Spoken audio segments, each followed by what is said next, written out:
Operation Sindoor ఈ టైంలో India Pakistan మధ్య జరిగినటువంటి వార్లోని ఇన్ని ఫ్లైట్లు కూలిపోయి అన్ని ఫ్లైట్లు కూలిపోయాయని చెప్పి పదే డొనాల్డ్ ట్రంప్ కామెంట్లు చేశారు కదా. ఇప్పుడు ఇరాన్ వార్లో యుఎస్ కి చెందినటువంటి ఫ్లైట్స్ చాలానే కూలిపోయినట్లుగా న్యూస్ అయితే వస్తుంది. ఇది యాక్చువల్ చెప్పాలంటే యుఎస్ కి మనం కొంచెం పెద్ద దెబ్బగానే చూడొచ్చు. వీటన్నిటిని మార్కెట్ అనాలిసిస్ లోని డీటెయిల్ గా మాట్లాడుకుందాం. దీంతో పాటుగా 50% డిస్కౌంట్ లో దొరుకుతున్నటువంటి ఒక హై క్వాలిటీ స్టాక్ గురించి ఈ రోజు స్టాక్ ఆఫ్ ది డేలో డిస్కస్ చేసుకుందాం. దీంతో పాటు మార్కెట్ లో చాలా ఇంపార్టెంట్ అప్డేట్స్ అండ్ రిజల్ట్స్ కూడా ఉన్నాయి. అన్ని కూడా 1 by 1 క్విక్ గా డిస్కస్ చేసేద్దాం. ముందుగా మార్కెట్ అప్డేట్ చూసినట్లయితే ఈ రోజు సెషన్లో సెన్సెక్స్ 135 పాయింట్స్ కరెక్ట్ అయ్యి 75,183 పాయింట్స్కి క్లోజ్ అయినట్లయితే నిఫ్టీ 4 పాయింట్స్ కరెక్ట్ అయ్యి 23,654 పాయింట్స్కి క్లోజ్ అయింది. అండ్ ఈ రోజు సెషన్లో మిడ్ క్యాప్ ఇండెక్స్ 0.18% పెరిగినట్లయితే స్మాల్ క్యాప్ ఇండెక్స్ 0.7% పెరిగింది. అండ్ బ్యాంక్ నిఫ్టీ 0.23% కరెక్ట్ అయింది. ఈరోజు మార్కెట్ రిలేటెడ్గా మనం మాట్లాడుకోవాలంటే మార్నింగ్ డొనాల్డ్ ట్రంప్ మరొకసారి మీడియా ముందుకు వచ్చి ఇరాన్ డీల్ చేయడానికి చాలా బోర్డర్ లైన్లో ఉన్నది, ఇరాన్ డీల్ చేసుకోవాలనుకుంటుంది, బట్ ఒకవేళ ఇరాన్ యుఎస్తో డీల్ చేయకపోతే మా మిలిటరీ అయితే రెడీగా ఉన్నది ఇరాన్ పైన అటాక్ చేయడానికి అని చెప్పి ఈయన కామెంట్ చేసినట్లయితే ఇరాన్ కూడా దీనికి రెస్పాండ్ అయింది. ఇరాన్కి చెందినటువంటి ప్రెసిడెంట్ ఒక ట్వీట్ అయితే చేశారు. ఈయన ఏమంటున్నారంటే, మాకు రెస్పెక్ట్ చేస్తూ రెండు కంట్రీస్కి కూడా లాభదాయకంగా డీల్ అయినట్లయితేనే మేము డీల్ చేసుకుంటాం తప్ప ఇరాన్ని ప్రెషర్ పెట్టి డీల్ చేయాలనుకున్నట్లయితే మేము డీల్ చెయ్యం అన్నట్టుగా అతని దగ్గర నుంచి స్టేట్మెంట్స్ వచ్చాయి. బట్ ఇటువంటి స్టేట్మెంట్స్ వచ్చినా కూడా నిన్న బాగా పెరిగినటువంటి క్రూడ్ ప్రైస్లు కావచ్చు అండ్ అలాగే బాండ్ డీల్స్ కావచ్చు ఈరోజు మార్నింగ్ నుంచి కొంత అయితే తగ్గాయి. సో దీనికి కారణం ఏంటంటే యుఎస్ ఇరాన్ మధ్యన డీల్ ఏదైతే జరగాలో దాని రిలేటెడ్గా పాజిటివ్గా ముందుకు వెళ్తున్నట్టుగా కొన్ని మీడియా ప్లాట్ఫామ్స్ అయితే రిపోర్ట్ చేస్తున్నాయి. మీడియా ప్లాట్ఫామ్స్ రిపోర్ట్ చేస్తున్న దాని ప్రకారం ఈసారి యుఎస్ పంపినటువంటి మెసేజ్ ఏదైతే ఉన్నదో దానివలన ఇరాన్ అండ్ యుఎస్ మధ్యన కొంత గ్యాప్ అయితే తగ్గుతున్నదని, రెండు కంట్రీస్ మధ్యన డీల్ కొంత పాజిటివ్గా ముందుకు వెళ్ళేటువంటి అవకాశం ఉన్నదన్నట్టుగా వేరియస్ మీడియా ప్లాట్ఫామ్స్ అయితే రిపోర్ట్ చేస్తున్నాయి. ఒకవేళ రెండు కంట్రీస్ మధ్య డిస్కషన్స్ పాజిటివ్గా ముందుకు వెళ్ళి డీల్ అయినట్లయితే ఓకే, లేదంటే క్రూడ్ ఆయిల్ ప్రైస్లు మళ్ళీ పెరగచ్చు. కాబట్టి ఈ ఎనర్జీ క్రైసిస్ వలన గ్లోబల్ ఎకానమీస్ అన్ని ఇంపాక్ట్ అయ్యేటువంటి అవకాశం ఉంది. ఆల్రెడీ లాస్ట్ ఫెడ్ మీటింగ్ జరిగింది కదా, ఈ మీటింగ్ మినిట్స్ కూడా ఇప్పుడు బయటకు వచ్చాయి. ఫెడ్ అఫీషియల్స్ దగ్గర నుంచి ఈ మీటింగ్లో ఎటువంటి స్టేట్మెంట్స్ వచ్చాయంటే, యుఎస్లోని ఇన్ఫ్లేషన్ 2% కన్నా అబోలోనే ఉన్నది, ఇలాగే కనుక కంటిన్యూ అయినట్లయితే నెక్స్ట్ ఫెడ్ మీటింగ్లో ఖచ్చితంగా రేట్ హైక్ అయితే చేయాలన్నట్టుగా యుఎస్ ఫెడ్ అఫీషియల్స్ చాలామందే వాళ్ళ అభిప్రాయాన్ని అయితే వ్యక్తం చేశారు. ఈవెన్ యుఎస్ ఫెడ్ అనే కాదు, ఈరోజు వస్తున్నటువంటి అప్డేట్స్ బట్టి చూసినట్లయితే మన ఆర్బీఐ కూడా కమింగ్ మీటింగ్ అంటే జూన్లో మీటింగ్ ఉన్నది కదా, దీనిలోని RBI 25 basis points rate hike తీసుకునేటువంటి అవకాశం ఉంది. ఇండియాలో కూడా ఇన్ఫ్లేషన్ పెరుగుతున్నది కాబట్టి దాన్ని కంట్రోల్ చేయడానికి ఇప్పుడు ఆర్బీఐ కూడా ఇటువంటి స్టెప్ తీసుకోవచ్చు అన్నట్టుగా అప్డేట్స్ వస్తున్నాయి. ఒకవేళ ఈ ఇంట్రెస్ట్ రేట్ పెరిగిందనుకోండి, హోమ్ లోన్స్ అవి ఎవరైతే తీసుకుంటారో వాళ్ళపైన అదనపు భారం పడబోతున్నట్టుగా మనం అర్థం చేసుకోవచ్చు. ఓవరాల్గా ఇప్పుడు గ్లోబల్ ఎకానమీస్ అన్నీ కూడా ఈ ప్రాబ్లం ఏవైతే ఫేస్ చేస్తుందో ఆ ప్రాబ్లం గనక ఆగాలి అంటే మెయిన్ యుఎస్ అండ్ ఇరాన్ మధ్య జరుగుతున్నటువంటి ఈ వార్ అయితే ఆగవలసి ఉన్నది. సో ఇది ఎప్పటికి వాగుతుంది అన్నది మనం చూడాలి. డొనాల్డ్ ట్రంప్ చెప్తున్నారు కదా ఈ వీకెండ్ కానీ లేదంటే నెక్స్ట్ వీక్ స్టార్టింగ్ కల్లా ఈ డీల్ అవ్వాలని. హోప్ఫుల్లీ ఈ డీల్ కనుక ఈ లోపు అయిపోయిందంటే అది గ్లోబల్ ఎకానమీస్ రిలేటెడ్గా మనం బిగ్ రిలీఫ్గానే చూడాలి. దీంతో పాటుగా డొనాల్డ్ ట్రంప్ ఆపరేషన్ సింధూర్ టైంలోని ఇండియా అండ్ పాకిస్తాన్ మధ్య వార్ జరిగింది కదా, ఆ టైంలోని ఇన్ని ఫ్లైట్లు కూలిపోయి అన్ని ఫ్లైట్లు కూలిపోయి అని చెప్పి పదే కామెంట్స్ చేశారు కదా. ఇప్పుడు యుఎస్ దగ్గర నుంచి వస్తున్నటువంటి రిపోర్ట్ ప్రకారం చూసినట్లయితే ఇరాన్ వార్లో ఏకంగా యుఎస్కి చెందినటువంటి 42 ఫ్లైట్స్ కూలిపోయినట్టుగా అప్డేట్స్ వస్తున్నాయి. యుఎస్వి 42 ఫ్లైట్స్ కూలిపోయి అంటే అది యుఎస్కి ఎంత పెద్ద దెబ్బ చెప్పాలంటే యుఎస్కి అది బిగ్ షాక్ కిందే మనం చూడాలి. బట్ ఏంటంటే వాళ్ళు బయటికి చెప్పరు కదా, వచ్చి మావి ఇన్ని ఫ్లైట్స్ కూలిపోయని చెప్పి యుఎస్ బయటికి చెప్పింది అనుకోండి, వార్లో యుఎస్ వీక్ అయిపోయినట్టుగా అందరూ అనుకుంటారు కాబట్టి వాళ్ళు ఇదైతే బయటికి చెప్పరు. బట్ ఏదైనా సరే ఈ న్యూస్ బయటికి రావడం యుఎస్ రిలేటెడ్గా మనం పెద్ద దెబ్బ కిందే చూడాలి. అండ్ ఈరోజు ఈవినింగ్ ఈ వార్ రిలేటెడ్గా మరొక ఇంపార్టెంట్ అప్డేట్ అయితే వచ్చింది. యాక్చువల్లీ ఈ వార్లోని యుఎస్ అండ్ ఇరాన్ మధ్యన డీల్ జరగాలంటే ట్రంప్ ఏమంటున్నారు, ఇరాన్ అయితే న్యూక్లియర్ వెపన్ తయారు చేయకూడదు అండ్ ఇరాన్లో ఉన్నటువంటి ఎన్రిచ్డ్ యురేనియం ఏదైతే ఉన్నదో దాన్ని ఇరాన్ నుంచి బయటికి తీసుకురావాలి. అది కనుక అక్కడ ఉన్నట్లయితే ఇరాన్ ఖచ్చితంగా న్యూక్లియర్ వెపన్ తయారు చేస్తుంది కాబట్టి అది ఇరాన్ లో ఉండకూడదు. ఈ డీల్ జరగాలంటే ఇది పక్కాగా అమలు అవ్వాలని చెప్పి డొనాల్డ్ ట్రంప్ పదే చెప్తున్నారు కదా. ఇప్పుడు దీని రిలేటెడ్ గా ఇరాన్ సుప్రీం లీడర్ అయినటువంటి ఆయతుల్లా ఖమేనీ ఈ ఎన్రిచ్డ్ యురేనియం ఏదైతే ఉన్నదో అది ఇరాన్ నుంచి బయటికి వెళ్లే ప్రసక్తే లేదు, దీన్ని బయటికి తీయొద్దని చెప్పి ఆదేశించినట్లుగా వేరియస్ మీడియా ప్లాట్ఫామ్స్ అయితే రిపోర్ట్ చేస్తున్నాయి. ఒకవేళ ఇరాన్ దీన్ని బయటికి పంపడానికి ఒప్పుకోకపోతే యుఎస్ అండ్ ఇరాన్ మధ్యన డీల్ జరిగేటువంటి ఆస్కారం అయితే కనపడట్లేదు కాబట్టి ఇది కొంత మనం నెగిటివ్ గానే చూడాలి. డైలీ మార్కెట్ రిలేటెడ్ ఉండే ఇటువంటి ఇంపార్టెంట్ ఇన్ఫర్మేషన్ ని మీకు డీటెయిల్ గా షేర్ చేయడానికి మన టీం పెడుతున్నటువంటి ఎఫర్ట్స్ కనుక వీడియో చూస్తున్న ఏ పాయింట్ ఆఫ్ టైం లైనా మీకు హెల్ప్ఫుల్ అయినట్లయితే మన వీడియోని మర్చిపోకుండా లైక్ చేయడానికి ప్రయత్నించండి. నెక్స్ట్ డే బై డే ఏ వలన చాలా సెక్టర్స్లో జాబ్ కట్స్ అయితే జరుగుతున్నట్టుగా అప్డేట్స్ అయితే వస్తున్నాయి కదా. ఇప్పుడు మెటా వాళ్ళు గ్లోబల్లీ ఇంప్లిమెంట్ చేయడం వల్ల 8,000 జాబ్ కట్స్ అయితే చేస్తున్నట్టుగా అప్డేట్స్ అయితే వస్తున్నాయి. దీనిలో భాగంగా ఏషియాలో కావచ్చు, సింగపూర్లో కావచ్చు, మార్నింగ్ 4 o'clockకి మెటాలో వర్క్ చేస్తున్నటువంటి ఎంప్లాయీస్కి అయితే మెయిల్స్ అయితే వచ్చాయండి ఈ జాబ్ కట్ రిలేటెడ్గా. దీని రిలేటెడ్గా మెటా దగ్గర నుంచి కూడా ఎటువంటి స్టేట్మెంట్స్ వస్తున్నాయంటే కంప్లీట్ ఇంప్లిమెంటేషన్ అయితే చేస్తున్నాం, దీనివల్ల మెటా నెక్స్ట్ లెవెల్కి అయితే వెళ్ళబోతున్నది. సో దానిలో భాగంగానే ఈ జాబ్ కట్స్ అవి కూడా జరుగుతున్నాయని చెప్పేసి మెటా దగ్గర నుంచి కూడా స్టేట్మెంట్స్ అయితే వస్తున్నాయి. సో ఇక్కడ మెటా అనే కాదు, మెటా ప్రీవియస్గా కూడా జాబ్ కట్స్ చేసింది అనుకోండి, మెటా అనే కాదు వేరియస్ అదర్ కంపెనీస్ దగ్గర నుంచి వలన ఇయర్లో చాలా జాబ్ కట్స్ అయితే కనపడుతున్నాయి. కాబట్టి ఎస్పెషల్లీ దీని యొక్క ఇంపాక్ట్ ఎక్కువగా ఐటీ సెక్టర్ మీదే ఉంటుంది. సో ఐటీలో ఎవరైతే వర్క్ చేస్తుంటారో ఈ టైంలోని కొంతవరకు స్కిల్స్ అప్గ్రేడ్ చేసుకోవడం అది చాలా ఇంపార్టెంట్. కొంచెం జాగ్రత్తగా ఉండాలి. ఎందుకంటే ఒకవేళ మన పెర్ఫార్మెన్స్ అది కొంచెం వీక్గా ఉన్నదనుకోండి, ఫస్ట్ కంపెనీస్ ఎవరిని ఏం చేస్తాయి, ఎవరిదైతే పెర్ఫార్మెన్స్ అది వీక్గా ఉంటుందో అటువంటి వాళ్ళని టార్గెట్ చేస్తాయి. కాబట్టి కొంత పెర్ఫార్మెన్స్ రిలేటెడ్గా అది వర్క్ చేసి జాబ్ని ప్రొటెక్ట్ చేసుకోవడం చాలా ఇంపార్టెంట్గా కనపడుతుంది. ఎవరివి జాబ్ కట్స్ జరగడం అన్నది కరెక్ట్ కాదు. ఎందుకంటే వన్స్ జాబ్ కట్ అయిందనుకోండి, ఇటువంటి సిచ్యువేషన్ దట్టు ఎకానమీ స్ట్రగుల్ అవుతున్నటువంటి సిచ్యువేషన్లోని కొత్త జాబ్ రావాలంటే మరింత టైం పట్టచ్చు. కాబట్టి ఈ టైంలోని ప్రతి సెక్టర్లో కూడా ఎంప్లాయీస్ కొంత జాగ్రత్తగానే ఉండాలి. ఈ జాగ్రత్తలు తీసుకోవడంతో పాటు కొంతవరకు ఫైనాన్షియలీ స్ట్రగుల్ అది అవ్వకుండా కొంత ఎమర్జెన్సీ ఫండ్ ఇప్పటికే ఎవరైనా బిల్డ్ చేసుకోకపోతే డెఫినెట్గా ఎమర్జెన్సీ ఫండ్ అయితే బిల్డ్ చేసుకుని పెట్టుకోండి. Coming to the stock of the day, ఈ రోజు స్టాక్ ఆఫ్ ది డే లోని ఒక హై క్వాలిటీ స్టాక్ రిలేటెడ్ గా మాట్లాడుకోబోతున్నాం. ఈ కంపెనీ పేరు ప్రోటీన్ GOV, అదే ఈ గవర్నెన్స్ సర్వీసెస్ ఆఫర్ చేస్తుంది కదా. యాక్చువల్లీ ఈ కంపెనీ రిలేటెడ్ గా మనం మాట్లాడుకోవాలంటే వీళ్ళకి PAN 2.0 ప్రాజెక్ట్ ఏదైతే ఉన్నదో ఆ టైంలో దాని రిలేటెడ్ గా వీళ్ళు సెలెక్ట్ అవ్వట్లేదు అన్న అప్డేట్ రావడంతో అక్కడి నుంచి ఈ స్టాక్లోని మనకి భయంకరమైన ప్రెషర్ కనపడింది. స్టిల్ ఈ స్టాక్ హై ప్రైస్తో మనం కంపేర్ చేసాం అనుకోండి, ఇప్పటికీ కూడా స్టాక్ 50% పైన డిస్కౌంట్లో ట్రేడ్ అవుతుంది. ఈ కంపెనీ గురించి ఇప్పుడు ఎందుకు మాట్లాడుకుంటున్నాం అంటే నిన్న వీళ్ళ Q4 నెంబర్స్ అయితే వచ్చాయి. ఒకసారి నెంబర్స్ అయితే అబ్జర్వ్ చేయండి. ఇయర్ ఆన్ ఇయర్లో కావచ్చు, క్వార్టర్లో కావచ్చు, వీళ్ళ ఆపరేటింగ్ రెవెన్యూలో మంచి గ్రోత్ డెలివర్ చేశారు అండ్ ఎబిటాలో మంచి ఇంప్రూవ్మెంట్ కనిపిస్తుంది. ఈవెన్ ఈ క్వార్టర్లో వీళ్ళ మార్జిన్స్ కూడా ఇంప్రూవ్ అయ్యాయి. అండ్ ప్యాట్ విషయంకి వచ్చేసరికి ఇయర్ ఆన్ ఇయర్లో వీళ్ళ ప్యాట్లో 53% గ్రోత్ డెలివర్ చేసినట్లయితే సీక్వెన్షియల్ బేసిస్లో 18% గ్రోత్ కనిపిస్తుంది. ఎస్పెషల్లీ మీరు రెవెన్యూస్లో కూడా అబ్జర్వ్ చేశారనుకోండి, వీళ్ళ ట్యాక్స్ సర్వీసెస్ అంటే పాన్ రిలేటెడ్ సర్వీసెస్ ఉంటాయి కదా, ఈ రెవెన్యూస్లోని ఈ క్వార్టర్లోని చాలా మంచి ఇంప్రూవ్మెంట్ అయితే కనిపిస్తుంది. సో ఇక్కడ ఇంకా చాలా మంచి స్కోప్ ఉన్నది, ఫ్యూచర్లో ఇంకా మంచి గ్రోత్ వస్తుంది అని చెప్పి కంపెనీ దగ్గర నుంచి ఏవైతే స్టేట్మెంట్స్ వచ్చాయో దాంతోనే ఈరోజు సెషన్లో మీరు స్టాక్ అబ్జర్వ్ చేశారనుకోండి, ఒక్కసారి స్టాక్లో జంప్ కనపడింది. అంటే ఇంత స్టాక్ కరెక్ట్ అయిన తర్వాత వీళ్ళ దగ్గర నుంచి చాలా మంచి నెంబర్స్ వచ్చేసరికి స్టాక్ అయితే పాజిటివ్గా రియాక్ట్ అయింది. అండ్ కంపెనీ రిలేటెడ్గా మనం మాట్లాడుకోవాలనుకోండి, చాలా మంచి బిజినెస్ మోట్ ఉన్నటువంటి కంపెనీ అండ్ అలాగే డెట్ ఫ్రీ కంపెనీ కూడా. ఓన్లీ థింగ్ ఆ టైంలో వచ్చినటువంటి నెగిటివ్ అప్డేట్తోనే స్టాక్లోని మ్యాసివ్ హ్యామరింగ్ కనపడింది. కానీ ఇక్కడి నుంచి వీళ్ళ మేనేజ్మెంట్ చెప్తున్నట్టుగా గ్రోత్ని వీళ్ళు డెలివర్ చేయగలిసినట్లయితే డెఫినెట్గా ఈ కంపెనీ స్టాక్లోని మనం రికవరీ చూసేటువంటి అవకాశం అయితే ఉన్నది. నెక్స్ట్ US అండ్ ఇండియా మధ్యన ట్రేడ్ రిలేటెడ్గా డిస్కషన్స్ అయితే చాలా ఫాస్ట్గానే ముందుకు వెళ్తున్నాయి. దీనిలో భాగంగా US అంబాసిడర్ అయినటువంటి సెర్జియో ఒక ట్వీట్ అయితే చేశారు. మన ఫైనాన్స్ మినిస్టర్ నిర్మలా సీతారామన్ గారితో చాలా పాజిటివ్ డిస్కషన్ అయితే జరిగిందని, మెయిన్లీ US అండ్ ఇండియా మధ్యన ఎకనామిక్ పార్ట్నర్షిప్ రిలేటెడ్ గా వీళ్ళిద్దరూ చాలా ఫోకస్డ్ గా డిస్కషన్ జరిపినట్లుగా, దీనిలో భాగంగా రెండు కంట్రీస్ మధ్యన trade, technology, defence, critical mineral cooperation related గా అయితే మాట్లాడుకున్నామని, అండ్ US అండ్ ఇండియా మధ్యన economic and financial partnership discussions ఏవైతే ఉన్నాయో అవి త్వరలోనే మళ్ళీ మొదలయ్యేటువంటి అవకాశం ఉన్నదని చెప్పి ఈయన దగ్గర నుంచి స్టేట్మెంట్ రావడం జరిగింది. ఈయన దగ్గర నుంచే కాదు, మన కామర్స్ మినిస్టర్ అయినటువంటి పీయూష్ గోయల్ గారు కూడా ఈ రోజు మాట్లాడుతూ లాస్ట్ 6 months లోని US కి చెందినటువంటి కంపెనీస్ దగ్గర నుంచి $60 billion వర్త్ కమిట్మెంట్స్ అయితే మన ఇండియాకి వచ్చాయని,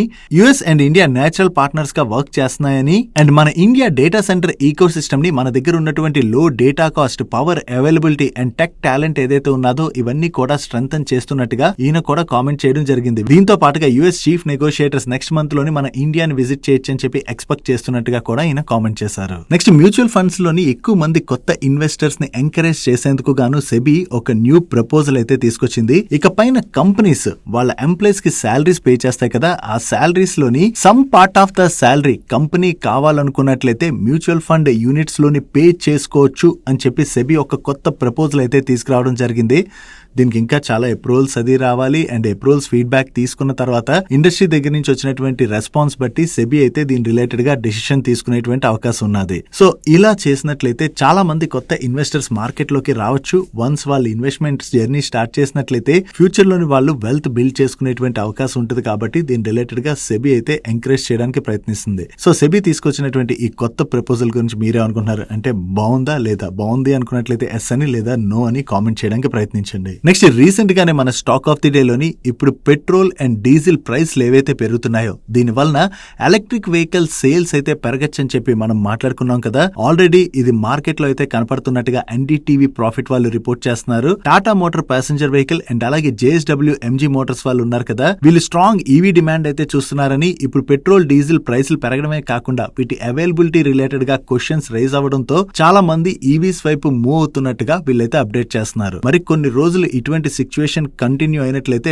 డెఫినెట్ గా చాలా మంది ఎలక్ట్రిక్ వెహికల్స్ సైడ్ మూవ్ అయ్యేటువంటి అవకాశం ఉంది. ఈ ఎలక్ట్రిక్ వెహికల్స్ లో కూడా ఇనిషియల్ గా మనం చూసినట్లయితే ఎక్కువగా 2-వీలర్ సేల్స్ అయితే జరిగేటువంటి అవకాశం డెఫినెట్ గా కనిపిస్తుంది. నెక్స్ట్ ఆరియన్ ప్రో వాళ్ళు యుఎస్ కి చెందినటువంటి డిజిటల్ ఇన్సూరెన్స్ పేమెంట్ ప్లాట్ఫామ్ దగ్గర నుంచి కొత్తగా ఒక కాంట్రాక్ట్ అయితే విన్నారు. ఈ కాంట్రాక్ట్ వాల్యూ $33 మిలియన్ అండ్ దీనిలో భాగంగా ఆరియన్ ప్రో వాళ్ళు ఈ కంపెనీకి ఏఐ లీడ్ టెక్నాలజీ సొల్యూషన్స్ ని ప్రొవైడ్ చేయబోతున్నట్టుగా షేర్ చేస్తున్నారు. సో వీళ్ళు కొత్తగా ఏదైతే ఈ కాంట్రాక్ట్ విన్నారో ఇది ఆరియన్ ప్రో వాళ్ళ రిలేటెడ్ గా మనం పాజిటివ్ గా చూడొచ్చు. Next cryogenic technology solution provider అయినటువంటి ఐనాక్స్ ఇండియా లిమిటెడ్ వాళ్ళు కొత్తగా 322 crores వర్త్ మల్టిపుల్ ఆర్డర్స్ అయితే విన్నట్టుగా వీళ్ళు ఎక్స్చేంజెస్ కి అప్డేట్ చేస్తున్నారు. దీనిలో భాగంగా ఇండస్ట్రియల్ గ్యాస్ సెగ్మెంట్ లో వీళ్ళు 242 crores వర్త్ ఆర్డర్ విన్ అయినట్లయితే ఎల్ఎన్జీ సెగ్మెంట్ లో 39 crores వర్త్ ఆర్డర్ విన్ అవడం జరిగింది. క్రయో సైంటిఫిక్ సొల్యూషన్ సెగ్మెంట్ లోని మరొక 38 crores వర్త్ ఆర్డర్ విన్ అయ్యారు. సో వీళ్ళు కొత్తగా ఏవైతే ఈ ఆర్డర్స్ విన్ అయ్యారో ఇది ఐనాక్స్ ఇండియా లిమిటెడ్ రిలేటెడ్ గా మనం పాజిటివ్ గా చూడొచ్చు. నెక్స్ట్ ఆర్ఎం ప్రోప్టెక్ వాళ్ళు వాళ్ళకి నవీ ముంబైలో ఉన్నటువంటి కొన్ని బిల్డింగ్స్ ని సేల్ చేయడం ద్వారా వీళ్ళకి 112 crores అయితే వచ్చాయి. ఈ వచ్చినటువంటి అమౌంట్ ని వీళ్ళు lease rental discounting facility prepayment related గా యూజ్ చేసినట్టుగా అండ్ అలాగే ఏ క్యాపబిలిటీస్ బిల్డింగ్ రిలేటెడ్ గా కూడా యూజ్ చేసినట్టుగా షేర్ చేస్తున్నారు. నో ఈ పేమెంట్ చేయడం ద్వారా ప్రెసెంట్ కంపెనీ అయితే డెట్ ఫ్రీ కంపెనీగా మారినట్టుగా వీళ్ళు ఎక్స్చేంజెస్ కి అప్డేట్ చేయడం జరిగింది. నెక్స్ట్ ఈ రోజు సెషన్ లోని ఐటీసీ వాళ్ళ నెంబర్స్ వచ్చాయి. వీళ్ళ నెంబర్స్ ఎలా ఉన్నాయో చూద్దాం.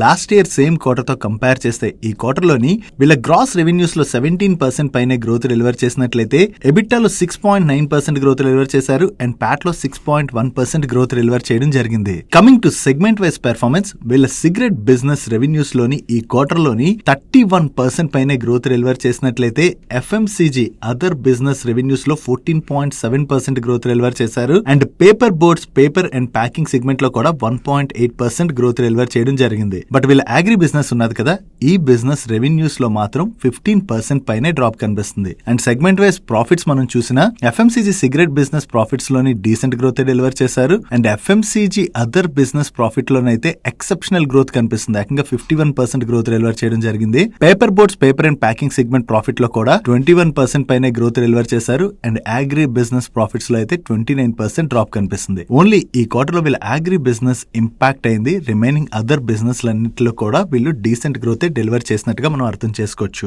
అండ్ ఈ రిజల్ట్స్ తో పాటు ఐటీసీ వాళ్ళ బోర్డు ₹8 పర్ షేర్ డివిడెండ్ ని రికమెండ్ చేసింది. Next flexible work space solutions provide చేసేటువంటి వి వర్క్ వాళ్ళ నెంబర్స్ వచ్చే వీళ్ళ నెంబర్స్ ఎలా ఉన్నాయో చూద్దాం. వీళ్ళు కంటిన్యూస్ గా వీళ్ళ ఫుట్ ప్రింట్స్ అయితే ఎక్స్పాండ్ చేసుకుంటూ వెళ్తున్నారు కదా వేరియస్ సిటీస్ కి. ఓవరాల్ గా వీళ్ళ ఫుట్ ప్రింట్ ఎక్స్పాన్షన్ లోని ఇయర్ ఆన్ ఇయర్ లో చూసినా క్వార్టర్ ఆన్ క్వార్టర్ లో చూసినా మంచి ఇంప్రూవ్మెంట్ కనిపిస్తుంది. అండ్ ఆపరేషనల్ ఏరియాలో కూడా వీళ్ళు బాగానే ఇంప్రూవ్మెంట్ డెలివర్ చేశారు అండ్ ఆపరేషనల్ డెస్క్ కెపాసిటీ కూడా వీళ్ళు పెరిగింది. అండ్ రెవెన్యూస్ విషయంకి వచ్చేసరికి ఇయర్ ఆన్ ఇయర్ లో 28% గ్రోత్ డెలివర్ చేసినట్లయితే సీక్వెన్షియల్ బేసిస్ లో 10.9% గ్రోత్ డెలివర్ చేశారు. ఎబిటాలో కూడా ఇయర్ ఆన్ ఇయర్ లో చూసినా సీక్వెన్షియల్ బేసిస్ లో చూసినా మంచి గ్రోత్ కనిపిస్తుంది. అండ్ ప్యాట్ లో ఏకంగా ఇయర్ ఆన్ ఇయర్ లో 141% పైనే గ్రోత్ డెలివర్ చేసినట్లయితే సీక్వెన్షియల్ బేసిస్ లో 53% పైనే గ్రోత్ డెలివర్ చేశారు. ఈ క్వార్టర్ లో వీళ్ళ మార్జిన్స్ లో కూడా చాలా మంచి ఇంప్రూవ్మెంట్ కనిపిస్తుంది. దీంతోనే స్టాక్ లో అయితే చాలా పాజిటివ్ మూమెంట్ కనపడింది. కానీ ఇటువంటి కంపెనీస్ రిలేటెడ్ గా ఒక రిస్క్ ఉంటుంది. ఆ రిస్క్ అయితే మనం అర్థం చేసుకోవాలి. ఎకానమీ ఎప్పుడైనా సరే చాలా బాగుంది అనుకోండి, ఇటువంటి కంపెనీస్ బాగా గ్రో అవుతాయి. దట్ ఈ flexible work space solutions provide చేసేటువంటి కంపెనీస్ కి మంచి ఆపర్చునిటీ కూడా క్రియేట్ అవుతుంది. బట్ ఇప్పుడు ఎకానమీస్ కొంత డౌన్ ట్రెండ్ లో నడుస్తున్నాయి కదా, మరికొంత ఎకానమీస్ కనుక ఇంపాక్ట్ అయినట్లయితే జాబ్స్ అవి ఇంపాక్ట్ అయ్యేటువంటి అవకాశం ఉంది కదా. అది గనక జరిగినట్లయితే డెఫినెట్ గా దాని యొక్క ఇంపాక్ట్ ఈ కంపెనీస్ పైన పడేటువంటి అవకాశం అయితే ఉంటుంది. నెక్స్ట్ సమ్మాన్ క్యాపిటల్ వాళ్ళ నెంబర్స్ వచ్చాయి. యాక్చువల్లీ ఈ క్వార్టర్ లో వీళ్ళ నెంబర్స్ మీరు అబ్జర్వ్ చేశారనుకోండి, నెంబర్స్ ఏమంత గొప్పగా లేవు. బట్ స్టిల్ ఈ రోజు సెషన్ లో సమ్మాన్ క్యాపిటల్ స్టాక్ లో చాలా పాజిటివ్ మూమెంటం కనపడింది కదా. దానికి కారణం ఈ సమ్మాన్ క్యాపిటల్ లోని మిడిల్ ఈస్ట్ కి చెందినటువంటి ఇన్వెస్ట్మెంట్ ఫర్మ్ అయిన IHC వాళ్ళు majority of the stake acquire చేశారు కదా.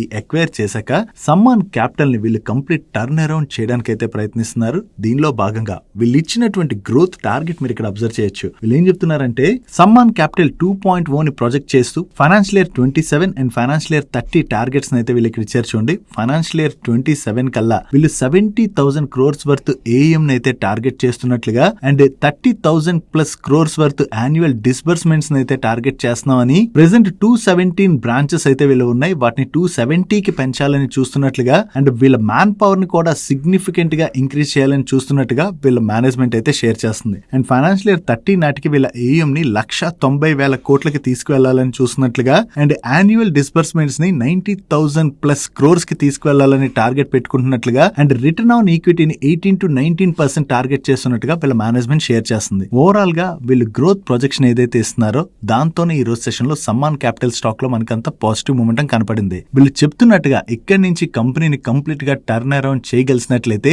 అది లాంగ్ టర్మ్ లో సమ్మాన్ క్యాపిటల్ కి చాలా పాజిటివ్ కానుంది. నెక్స్ట్ సింథటిక్ యాన్ అండ్ వాటి రిలేటెడ్ ప్రొడక్ట్స్ ని తయారు చేసేటువంటి ఆదిత్య బిర్లా గ్రూప్ కంపెనీ అయిన సెంచరీ ఇంకా వాళ్ళ నెంబర్స్ వచ్చి వీళ్ళ నెంబర్స్ ఎలా ఉన్నాయి చూద్దాం. లాస్ట్ ఇయర్ సేమ్ క్వార్టర్ తో కంపేర్ చేస్తే ఈ క్వార్టర్ లో వీళ్ళ ఆపరేటింగ్ రెవెన్యూలోని 8.9% గ్రోత్ డెలివర్ చేసినట్లయితే ఆపరేటింగ్ ఎబిటల్ ఏకంగా 531% గ్రోత్ డెలివర్ చేశారు. ప్యాట్ లో 482% గ్రోత్ డెలివర్ చేయడం జరిగింది. అండ్ ఈరోన్ ఇయర్ లోని వీళ్ళ మార్జిన్స్ లో కూడా చాలా మంచి ఇంప్రూవ్మెంట్ కనిపిస్తుంది. అండ్ ప్రీవియస్ క్వార్టర్ తో కంపేర్ చేసిన ఈ క్వార్టర్ లో వీళ్ళ ఆపరేటింగ్ రెవెన్యూలోను ఎబిటాలోను ప్యాట్ లోను మంచి గ్రోత్ డెలివర్ చేశారు. అండ్ సీక్వెన్షియల్ బేసిస్ లో కూడా వీళ్ళ మార్జిన్స్ లో చాలా మంచి ఇంప్రూవ్మెంట్ కనిపిస్తుంది. ఈ రిజల్ట్స్ తో పాటు వీళ్ళ board 11 rupees per share dividend ని రికమెండ్ చేసింది. ఓవరాల్ గా ఈ క్వార్టర్ లో వీళ్ళ నెంబర్స్ లోని చాలా మంచి ఇంప్రూవ్మెంట్ కనపడేసరికి రిజల్ట్స్ రాగానే ఒక్కసారి స్టాక్ నియర్లీ 19% పైనే పెరిగింది. నెక్స్ట్ ఆటోమోటివ్ కాంపోనెంట్స్ మ్యానుఫ్యాక్చర్ చేసేటువంటి సాందార్ టెక్నాలజీస్ వాళ్ళ నెంబర్స్ వచ్చే వీళ్ళ నెంబర్స్ ఎలా ఉన్నాయి చూద్దాం. ఈరోన్ ఇయర్ లోని వీళ్ళ ఆపరేటింగ్ రెవెన్యూలోని 28.88% గ్రోత్ డెలివర్ చేసినట్లయితే ఎబిటాలో 24% పైన గ్రోత్ డెలివర్ చేశారు. అండ్ ప్యాట్ లో 49.78% గ్రోత్ డెలివర్ చేయడం జరిగింది. But last year same quarter తో కంపేర్ చేస్తే ఈ క్వార్టర్ లో వీళ్ళ ఎబిటా మార్జిన్స్ లో స్లైట్ గా డ్రాప్ కనిపిస్తుంది. ప్రీవియస్ క్వార్టర్ తో కంపేర్ చేస్తే ఈ క్వార్టర్ వీళ్ళ ఆపరేటింగ్ రెవెన్యూలో 10% పైన గ్రోత్ డెలివర్ చేసినట్లయితే ఎబిటాలో 19% పైన గ్రోత్ డెలివర్ చేశారు. అండ్ ప్యాట్ లో 90% పైన గ్రోత్ కనిపిస్తుంది. సీక్వెన్షియల్ బేసిస్ లో వీళ్ళ మార్జిన్స్ లో కూడా చాలా మంచి ఇంప్రూవ్మెంట్ కనిపిస్తుంది. ఓవరాల్ గా ఈ క్వార్టర్ లోని సాందార్ టెక్నాలజీస్ వాళ్ళ నెంబర్స్ బాగుండడంతో ఈ రోజు సెషన్ లో స్టాక్ లో చాలా పాజిటివ్ మూమెంటం కనపడింది. నెక్స్ట్ రేట్ గెయిన్ వాళ్ళ నెంబర్స్ వచ్చే వీళ్ళ నెంబర్స్ ఎలా ఉన్నాయో చూద్దాం. వీళ్ళ రెవెన్యూస్ లో ఇరాన్ ఇయర్ లో 174% గ్రోత్ డెలివర్ చేసినట్లయితే సీక్వెన్షియల్ బేసిస్ లో 32% గ్రోత్ డెలివర్ చేశారు. అండ్ ఎబిటాలో కూడా ఇరాన్ ఇయర్ లో చూసిన సీక్వెన్షియల్ బేసిస్ లో చూసిన మంచి ఇంప్రూవ్మెంటే కనపడుతున్నది. కానీ లాస్ట్ ఇయర్ సేమ్ క్వార్టర్ తో కంపేర్ చేస్తే ఈ క్వార్టర్ లో వీళ్ళ ఎబిటా మార్జిన్స్ లో సిగ్నిఫికెంట్ డ్రాప్ కనిపిస్తుంది. బట్ ప్రీవియస్ క్వార్టర్ తో కంపేర్ చేస్తే మాత్రం ఈ క్వార్టర్ లోని వీళ్ళ ఎబిటా మార్జిన్స్ ఇంప్రూవ్ అయ్యాయి. Coming to Pat, Iran year లో వీళ్ళ ప్యాట్ లో 27% పైన గ్రోత్ డెలివర్ చేసినట్లయితే సీక్వెన్షియల్ బేసిస్ లోని 164% పైనే గ్రోత్ డెలివర్ చేశారు. ఓవరాల్ గా నెంబర్స్ బానే ఉన్నాయి, కానీ లాస్ట్ ఇయర్ సేమ్ క్వార్టర్ తో కంపేర్ చేస్తే ఈ క్వార్టర్ లో వీళ్ళ మార్జిన్స్ అయితే ఇంపాక్ట్ అయ్యాయి. నెక్స్ట్ ఇమామి వాళ్ళ నెంబర్స్ వచ్చాయి. ఈ క్వార్టర్ లో వీళ్ళ నెంబర్స్ అయితే కొంత వీక్ గానే ఉన్నాయి. లాస్ట్ ఇయర్ సేమ్ క్వార్టర్ తో కంపేర్ చేస్తే ఈ క్వార్టర్ లో వీళ్ళ నెట్ సేల్స్ లో 3.8% డ్రాప్ కనపడుతున్నట్లయితే ఆపరేటింగ్ రెవెన్యూలో 3.9% డ్రాప్ కనిపిస్తుంది. అండ్ ఎబిటాలో 14.9% డ్రాప్ కనపడుతున్నట్లయితే ప్యాట్ లో 11.7% డ్రాప్ కనిపిస్తుంది. ఓవరాల్ గా ఈ క్వార్టర్ లో వీళ్ళ నెంబర్స్ ఇంపాక్ట్ అవడంతోనే ఈ రోజు సెషన్ లో రిజల్ట్స్ వచ్చాక ఇమామి స్టాక్ లో మనకి ప్రెషర్ కనపడింది. నెక్స్ట్ JSW సిమెంట్ వాళ్ళ నెంబర్స్ వచ్చే వీళ్ళ నెంబర్స్ ఎలా ఉన్నాయి చూద్దాం. లాస్ట్ ఇయర్ సేమ్ క్వార్టర్ తో కంపేర్ చేస్తే ఈ క్వార్టర్ లో వీళ్ళ రెవెన్యూస్ లో 10.9% గ్రోత్ డెలివర్ చేసినట్లయితే ఆపరేటింగ్ ఎబిటాలో 45.9% గ్రోత్ డెలివర్ చేశారు. ఈ క్వార్టర్ లో వీళ్ళ ఎక్స్పెన్సెస్ తగ్గడంతో పాటు ట్యాక్స్ ఎక్స్పెన్సెస్ కూడా కొంత తగ్గాయి. దాంతోని ఓవరాల్ గా వీళ్ళ ప్యాట్ లో సిగ్నిఫికెంట్ జంప్ అయితే కనిపిస్తుంది. ఓవరాల్ గా చూసుకుంటే ఈ క్వార్టర్ లో JSW సిమెంట్ వాళ్ళ నెంబర్స్ అయితే డీసెంట్ గానే ఉన్నాయి. నెక్స్ట్ ఫుట్వేర్ కంపెనీ అయినటువంటి మెట్రో బ్రాండ్స్ వాళ్ళ నెంబర్స్ వచ్చే వీళ్ళ నెంబర్స్ ఎలా ఉన్నాయి చూద్దాం. కన్సాలిడేటెడ్ బేసిస్ లో వీళ్ళ రెవెన్యూస్ లో 20.3% గ్రోత్ డెలివర్ చేసినట్లయితే ఎబిటాలో 20.5% గ్రోత్ డెలివర్ చేశారు. అండ్ మార్జిన్స్ లో కూడా స్లైట్ గా ఇంప్రూవ్మెంట్ కనిపిస్తుంది. ప్యాట్ లోని ఈరాన్ ఇయర్ లో 23.5% గ్రోత్ డెలివర్ చేయడం జరిగింది. అండ్ ఈ క్వార్టర్ లోని వీళ్ళు 47 న్యూ స్టోర్స్ అయితే ఓపెన్ చేశారు. అండ్ వీళ్ళ ఈ కామర్స్ సేల్స్ లో కూడా 53% గ్రోత్ డెలివర్ చేసినట్టుగా వీళ్ళ మేనేజ్మెంట్ షేర్ చేస్తుంది. ఓవరాల్ గా ఈ క్వార్టర్ లో మెట్రో బ్రాండ్స్ వాళ్ళ నెంబర్స్ అయితే బాగున్నాయి. That's it for today's daily మనిషి గైస్. ఈ రోజు డైలీ మనిషిలో మేము షేర్ చేసిన ఇన్ఫర్మేషన్ మీకు హెల్ప్ఫుల్ అయినట్లయితే మన వీడియోని లైక్ చేస్తూ ఛానల్ సబ్స్క్రైబ్ చేసుకోవడం మర్చిపోకండి. నేను చంద్రశేఖర్ పత్రి మరొక ఇంట్రెస్టింగ్ వీడియోతో కలుద్దాం.